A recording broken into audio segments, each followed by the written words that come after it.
in the under the leaf and stuff. I will watch this. Yeah, it's in there.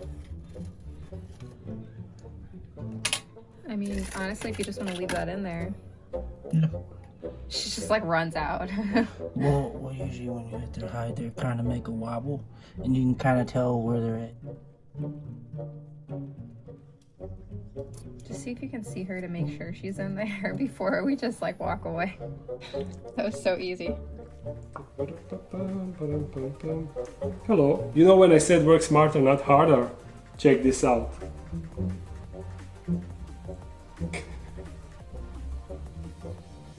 Nailed it. Come on, drop down. Come on, go. No, don't turn around. She is Superman.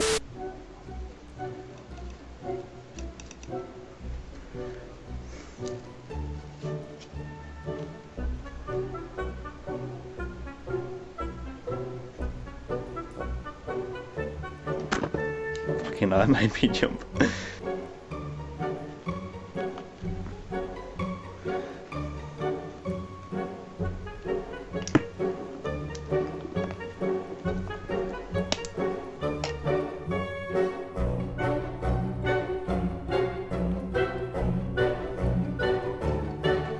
As you can see there, she's giving me some attitude.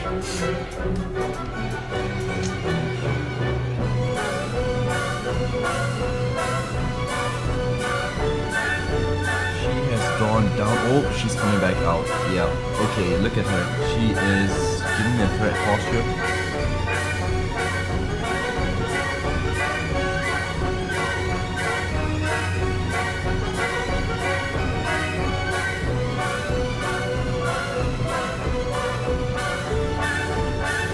That's not cool. That's not cool. You can find. You can have it. I'll go grab it now. And as you can see, she held that pretty well, considering I just basically uprooted her entire house. Hey everyone, welcome back to my channel. Today I wanted to talk about the P. murinus, or the OBT, also known as the orange baboon tarantula or the orange bitey thing. The OBT is a baboon tarantula. Baboon tarantulas are African in origin, so OBTs are really common in the tarantula keeping hobby, but they've really kind of gained this bad reputation. So this hype seems to both attract and deter people from getting an OBT, and today I kind of wanted to discuss 5 reasons why I don't feel like they deserve that bad reputation. And I also asked a lot of hobbyists what their experience with OBTs were, so I thought we could kind of go over that at the end of the video. So the first point that I want to make is that OBTs are generally pretty predictable. So we've got a typical OBT fat pose right there. You can pretty much expect the expected with them. So you're never going to really underestimate what their abilities are in reference to their speed and venom. You know that getting into it. The reason why I think being predictable is good in this case is because a lot of people will underestimate other species of tarantulas that have that more docile reputation. I'll be caught off guard sometimes when I get threatening behavior from a New World spider or an Old World spider that's generally less defensive. But with an OBT, you already know what to expect. They're defensive, they're not aggressive.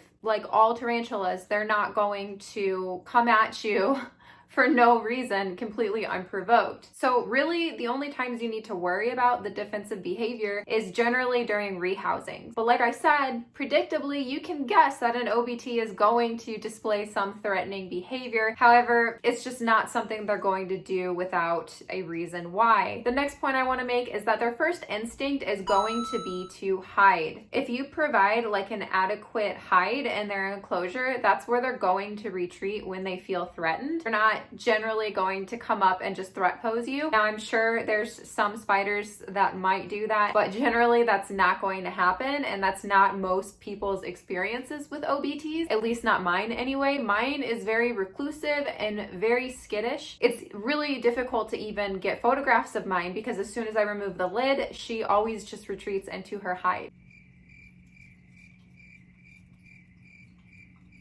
And I know that my experience isn't unique because, like I said, we're going to go over some other people's experiences at the end that I've collected. So a misconception that I had when I first got into tarantulas were that OBTs were the most venomous, that they were the most defensive tarantulas out there. That is definitely not the case. There are so many other tarantula species that are way more defensive, and we know that pokies and HMACs and S-Cals have a more potent venom than OBTs or any baboon tarantulas. So that means you can expect the behavior that they display and you can expect the venom potency, but like I said, there's still going to be more defensive species out there. This is not the baddest tarantula like a lot of people make it out to be. And I think the reason why they kind of have gained this reputation, they're pretty simple to breed in comparison to other species. So we have a lot of them being bred in captivity, which makes them widely available, which makes them inexpensive. So a lot of people actually get the OBT as their first old world tarantula, and maybe they're not expecting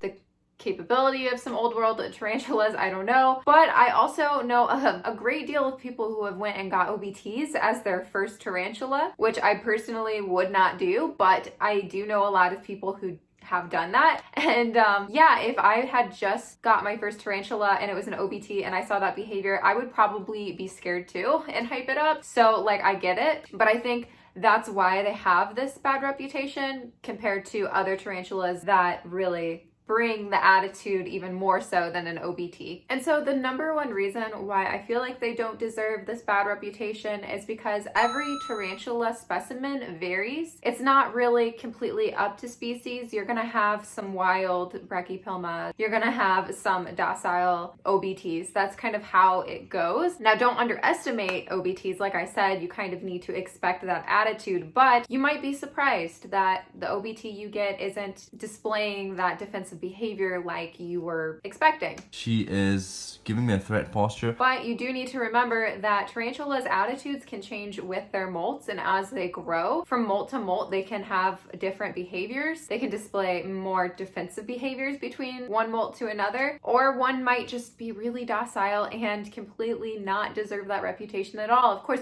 you don't know what you're getting into before you get the OBT, but you might be surprised and actually get one that isn't any problem at all. So approach with caution, but don't be scared because they're not as bad as a lot of people make them out to be. So I recently asked a bunch of hobbyists their experiences with OBTs, how long they had been keeping tarantulas before they got their first OBT, and I got a lot of answers, but I felt like the general conclusion in that entire thread was that OBTs don't deserve their reputation, which was my initial thoughts. I just kind of wanted to get a feel for other people's opinions. So I thought we could go over a few of them. Asha says, I think about 2 months in, meaning that's when they got their first OBT. Ours has never been super defensive, but gave us a literal runaround for her first rehouse. She has an adequate home, so she feels safe when we open it. Ali says, my OBT was my third tarantula. I had only been keeping for a month at the time, but I felt like I could handle it. My OBT is actually really docile with so much foliage in its enclosure and good places to hide. It would much rather flee than fight. Christina says,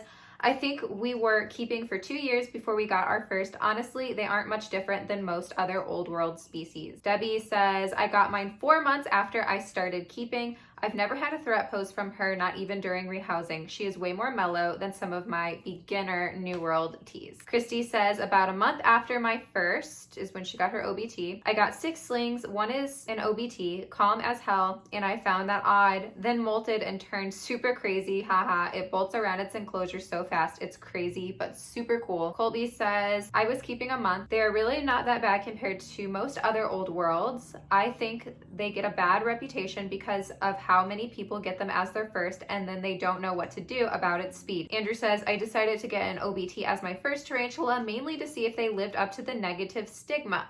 I didn't go in blind and did a fair amount of research beforehand. It has been a delight to keep and raise, and I have had it for over a year. Even rehousing has been no issue thus far. I feel the reputations are undeserved and that they are fantastic teas if respected and cared for properly. Gabriel says, my first was 15 years ago and it was my favorite pet. I was looking for something a little more exciting than my Grammostola rosea. They're like most old worlds. If you give them a place to hide, there's no problem. Scott says, 4 days.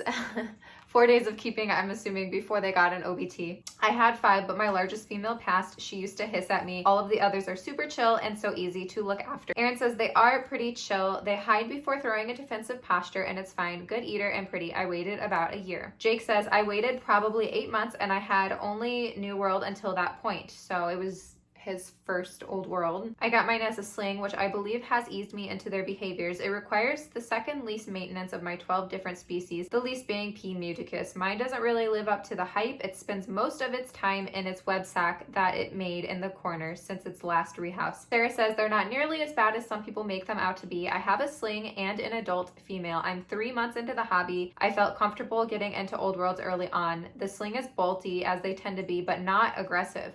My adult female can be defensive, but she is also not aggressive. It's like with any animal, you just need to treat them with respect. And I totally agree with those. Of course, there was like a lot of responses, so unfortunately I couldn't include them all, but I just thought those kind of generally summed up my feelings too. Like, I agreed with them, and I didn't see one where it was outright like, yes, they're the devil. Like, I didn't see even one comment and over 100 saying that. So in conclusion, while they can be intimidating and they can have bad attitudes, I don't think the hype's warranted. What do you think? What's your experience? Let me know in the comments down below. And I hope this helped you. Like this video if you enjoyed. Subscribe if you're not and you want to be. Don't forget that I have an Instagram that I use probably way too much. It's @Tarantula.Kat.